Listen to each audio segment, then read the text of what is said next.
Welcome to Tips for Writing Effective Cover Letters by Joshua Peiss, brought to you in cooperation with the Purdue Online Writing Lab. In this vidcast, we will offer you a condensed view of the purpose of a cover letter, things you should keep in mind as you draft your cover letters, the functions of various parts of standard cover letters, and some advice for what to do once you finish drafting. Let's begin by looking at the purpose of cover letters.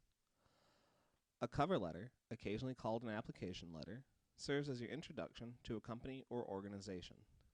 Its key purpose is to express your interest in, and perhaps even more importantly, your qualifications for a particular company or organization. It should go above and beyond your resume, meaning that your cover letter should not be your resume in letter form. Rather, it should extend certain key points in your resume by using concrete examples and linking those examples to the target company or organization. Remember, you're looking for the company to want to hire you, and a well-crafted cover letter is a great way to sell yourself. To that end, there are a couple of things that you'll want to consider before you begin drafting your cover letter. First off, the tone that you take is vital. You need to sound confident without sounding cocky, personal and personable, while still maintaining an air of professionalism. To help shape the tone of your cover letter, you should ask yourself a couple of questions before you begin writing. First, why am I writing this letter? The answer to this one may appear simple. You want a job. But a cover letter really does more than that. Second, who am I writing for and what do I want them to understand? And finally, based on your answer to the above, you should ask yourself, what tone should I use?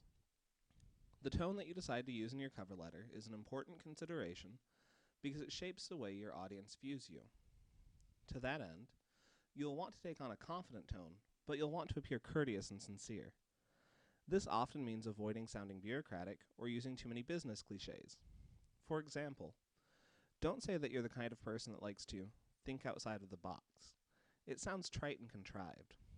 Besides, using a cliche like, I like to think outside of the box, shows that you don't really think outside of the box, at least not in your writing.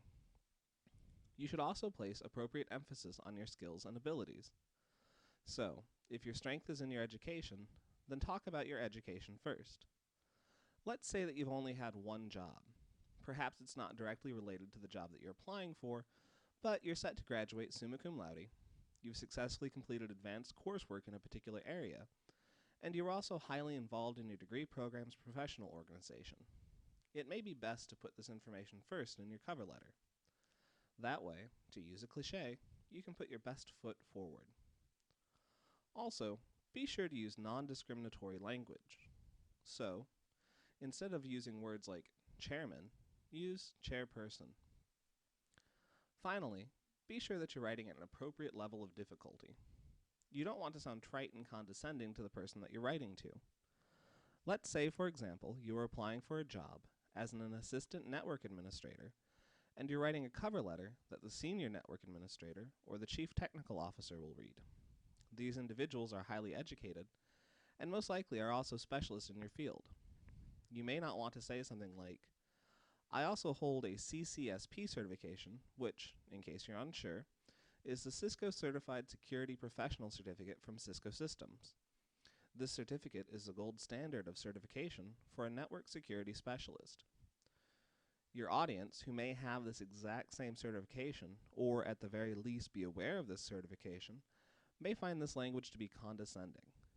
You could end up alienating your audience, and, especially when you're applying for jobs, alienating your reader could mean that you'll have to settle in for a longer job search. And finally, this one is of particular importance, be sure to stress the value for your reader. To be frank, they don't care if the position is a good match for you. They care about how you'll benefit them and their company or organization. For example, if I'm an HR manager for Widgets Incorporated, and I post a job listing saying that I'm looking for a person that has experience conducting negotiations with other international companies, I don't want to read the statement, I really love to travel and working with people from all over the globe.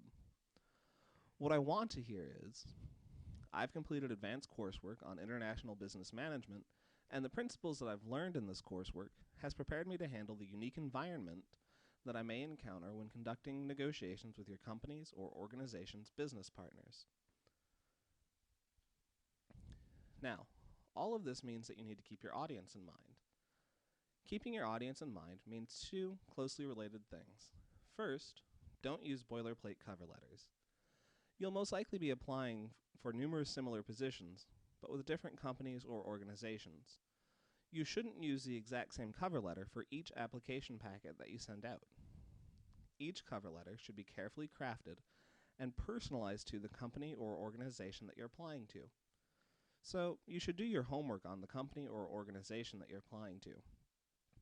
You should, at the very least, research their website and look for their mission statement and their core values.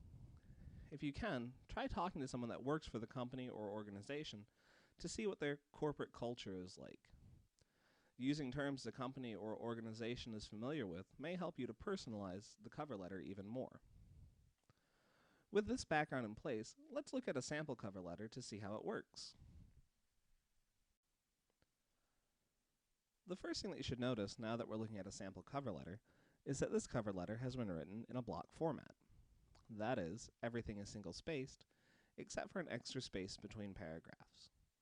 You should also notice that everything is left justified. That is, everything is flush with this left margin.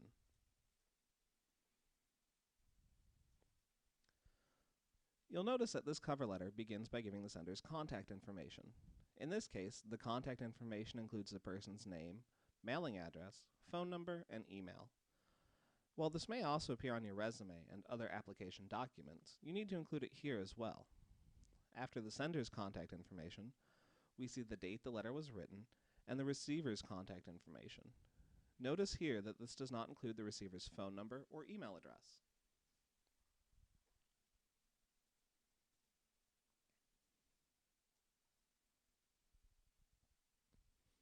It's important that you start your cover letter off with an appropriate salutation. Use something professional. For our purposes, dear, followed by the person's name, and a colon will do. Don't attempt to get too flashy here, where you risk alienating your reader.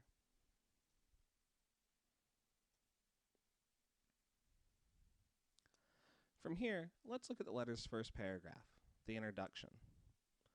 Here you'll want to get your reader's attention and introduce yourself. You'll notice that this person makes a connection with their reader by mentioning that they talked with someone who has already participated in the program that they want to be a part of. The writer then explicitly says that they're interested in a particular position.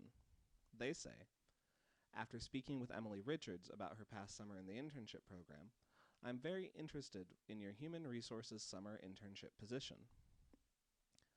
The writer goes on to show why they are interested in the position. What's special about the position that drew them to it? I worked with employee benefits this past summer and became very interested in the human resources aspect.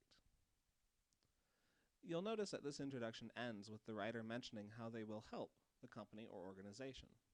They say, I've obtained many leadership opportunities while working as a business writing consultant assistant coordinator at Purdue's Writing Lab that would be valuable in a career at Widgets Incorporated.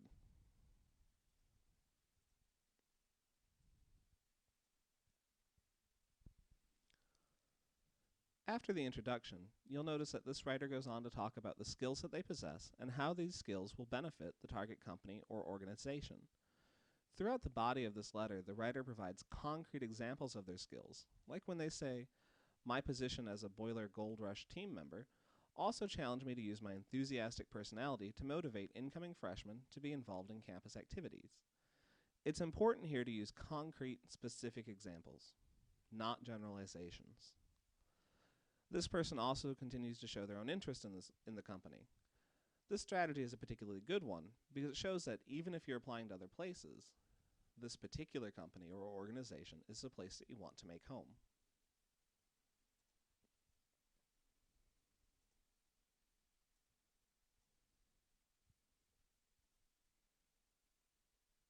To wrap up this letter, this individual mentions what they want the next step to be and provides their contact information again.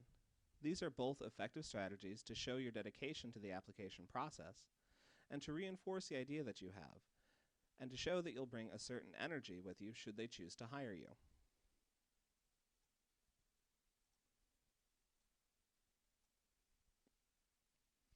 To formally close the letter, you'll notice that the writer chooses the relatively standard yet professional ending sincerely.